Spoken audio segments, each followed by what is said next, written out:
Dr. Mike Ross, pastor for preaching at Christ Covenant Church. Went to The Ohio State University. Make sure you say The Ohio State University, very important. Graduated from Columbia Biblical Seminary. Has a doctorate, and very, very excited for him to talk to us tonight. We affectionately refer to him as Boss Ross.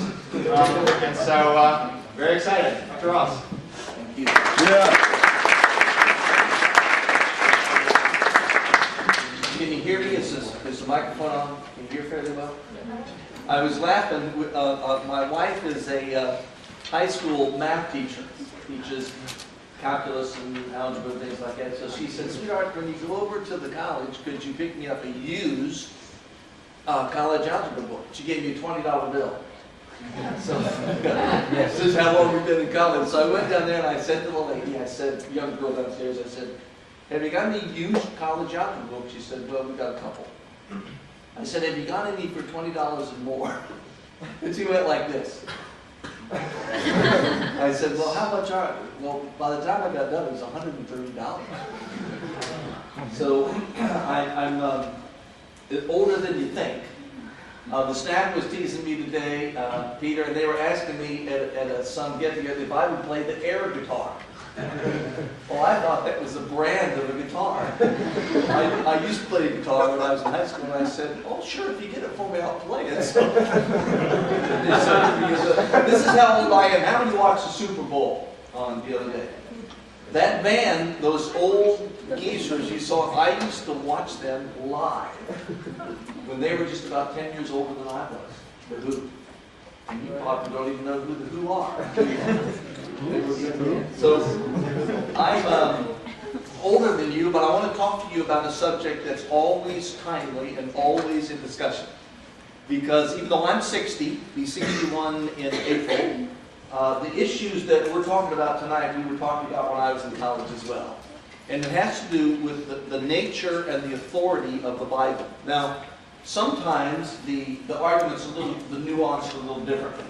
So when I was in college, everybody was arguing about whether the Bible was infallible. Did it have mistakes in it? That was the big battle. And in my senior year of college, a book came out called The Battle for the Bible, which explained this whole thing. Back when I went to seminary, a few years later, we actually studied that book.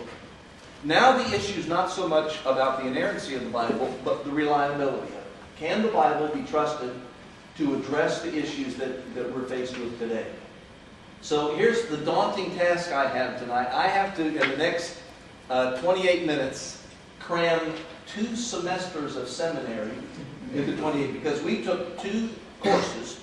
One course called Bibliology, where we studied all about the Bible, and one course called Hermeneutics, which is a fancy name for the principles or laws of interpreting the Bible. We studied that for a whole year in seminary, going to class 4 days a week. And so I got to do all this in 28 minutes. So I brought some notes. Does anybody have those? I got 40 copies because I didn't think there'd be that many here. But if you're interested in those notes, if they want to email you, and I can have my secretary send you the PDF and they can download it. Sure. But I'm not going to use a whole lot of big words, but there's some words we have to understand in order to understand the Bible. You probably understand them all together. But let's start with this basic premise. If you don't buy this, then it really doesn't matter if you believe the Bible or not. We can't agree with you. And that is the idea of revelation. Does God speak to men? Does God in heaven, in His realm where He exists, does He care about us? And does He make an effort to communicate to us in a way we can understand? Well, you know, the fact is, almost every religion believes He does. Now, they may believe in more than one God. They may have dozens or hundreds or thousands of gods, but they do believe that God, or the gods, break out from their realm of the infinite into our world of the finite, and they communicate to us. And they write these communications down. So if you're anybody here from a Muslim background, you have the sacred book called the Quran. And those are the sacred writings that the Islamic people believe that Allah, God, communicated to them. If you come from a Mormon background, you have the Book of Mormon. If you're from an Indian or Hindi background, then you have assemblies of books, just a number of books from Krishna. And if you're a Jew, You have what we call the Old Testament. If you're a Christian, you have the Old and New Testament that we call the Bible. And the idea is that God does communicate with men. Now, He communicates with men and women. I use men in the general sense of mankind, ladies. He communicates in two ways. In what we call general revelation, which means that He communicates generally to all people. How? Well, through creation and through their conscience.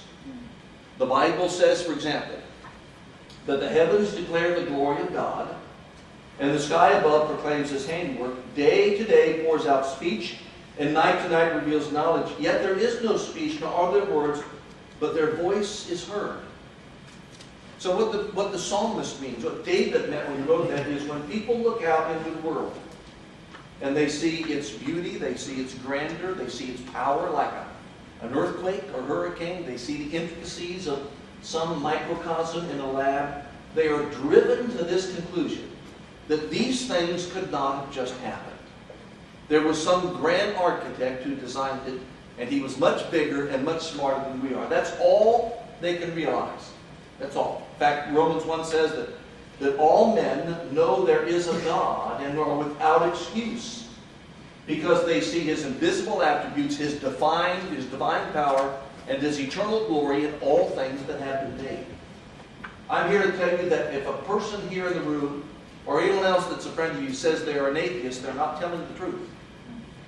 They may want to be, but they cannot deny creation. And worse yet, they cannot deny the second form of general revelation, their conscience.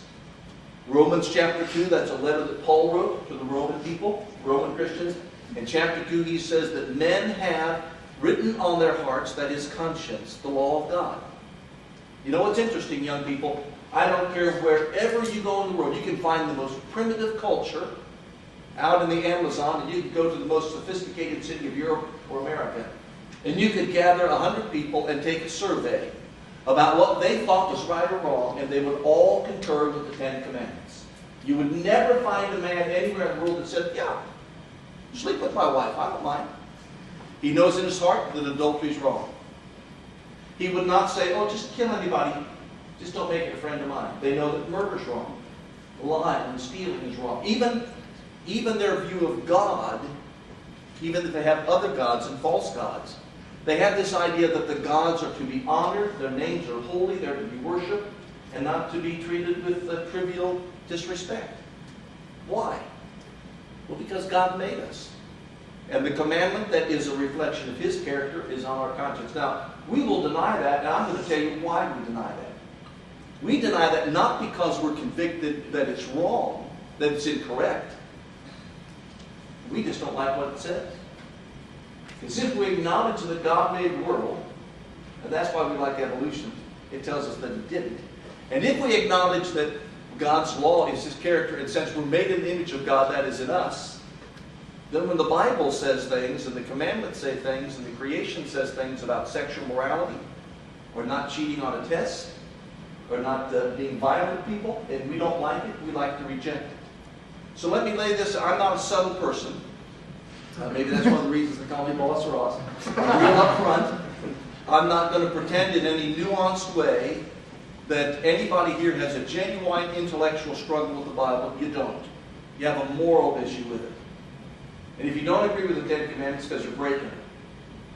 And your conscience is convicting you, and so if you can deny the authority of your conscience and creation and God speaking, then you feel better about yourself. So that's general revelation, but it's not sufficient. All it can do is two things. Give you a conviction that you are not living up to your conscience, and convince you that there's a God who does.